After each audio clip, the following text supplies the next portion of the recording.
आधुनिक क्लीनर मशीनचे लोकार्पण. दिघंची ग्रामपंचायतीचा स्वच्छता व विकासाकडे आणखी एक पाऊल. साहित्यभूमी न्यूज. दिघंची ग्रामपंचायत स्तरावर नागरिकांना आधुनिक सुविधा उपलब्ध करून देण्याच्या उद्देशाने दिघंची ग्रामपंचायतीच्या वतीने अत्याधुनिक स्वच्छता क्लीनर मशीनचे लोकार्पण करण्यात आले.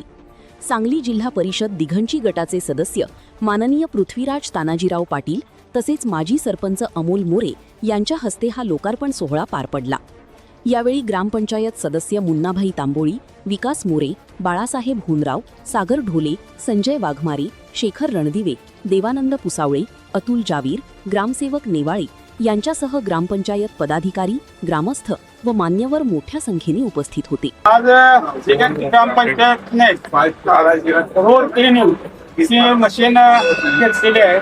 त्या मशीनचे उद्घाटन आपल्या जिल्ह्याचे बांधकाम सभापती पृथ्वीराज पाटील, पंचायत समिती सदस्य देवप्पा, माजी सरपंच मुन्नाभाई तांबोळी, विकास पाटील, सागर ढोले या सर्व बाळासाहेब हुनराव या सगळ्यांची उपस्थिती गणेशभाईंच्या हस्ते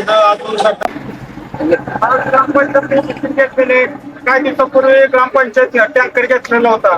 ज्या घरात एखादी घरात दुर्घटना घडल्या, दुःखद निधन झाले, त्या घरासाठी ग्रामपंचायतीच्या वतीनं मोफत टँकरचे पाणी पुरवठा करण्यात येणार आहे.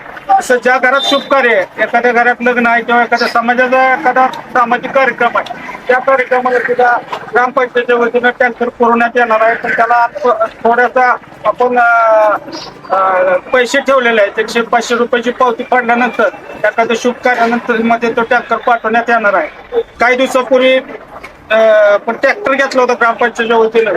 त्या ट्रॅक्टरला कंपनी सुद्धा घेतलेला आहे, जेणेकरून गावामध्ये कचरा असेल, गटर काढण्याचं काम झालेलं असेल, तो हे आपल्या ट्रॅक्टरच्या वतीनं ते काढण्यात येणार आहे. सांगायचं एवढंच आहे की दिघंची ग्रामपंचायती लोकांच्या सेवेसाठी कायम तत्पर आहे. चांगल्या सुविधा कशा देता येतील, ज्या सुविधा नगरपालिकेमध्ये आहेत त्या सुविधा आपण ग्रामपंचायत लेवलला कसं देता येईल याचा आमच्या सर्वांचा कायमस्वरूपी प्रयत्न आहे. इतर सुद्धा प्रयत्न आहे. आता आमचे मार्गदर्शक अमोल मोरेंनी दिलेल्या माहितीनुसार आमची जी क्लिनिंग मशीन आहे त्याची संकल्पना सर्व ग्रामपंचायत सरपंच, उपसरपंच तसेच पार्टीचे सर्व हितचिंतकांनी मांडली होती.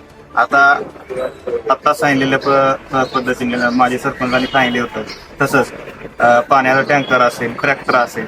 आमची इथून पुढची एक संकल्पना अशी आहे की आमच्या डोक्यात आहे की सर्वांच्या ग्रामपंचायत वतीने मिळेल तो अल्पभूधारक शेतकऱ्यांना कमी पैशामध्ये म्हणजे कमी रेटमध्ये कसा देता येईल किंवा ट्रॅक्टर कसा कमी पैशामध्ये नांगरट असेल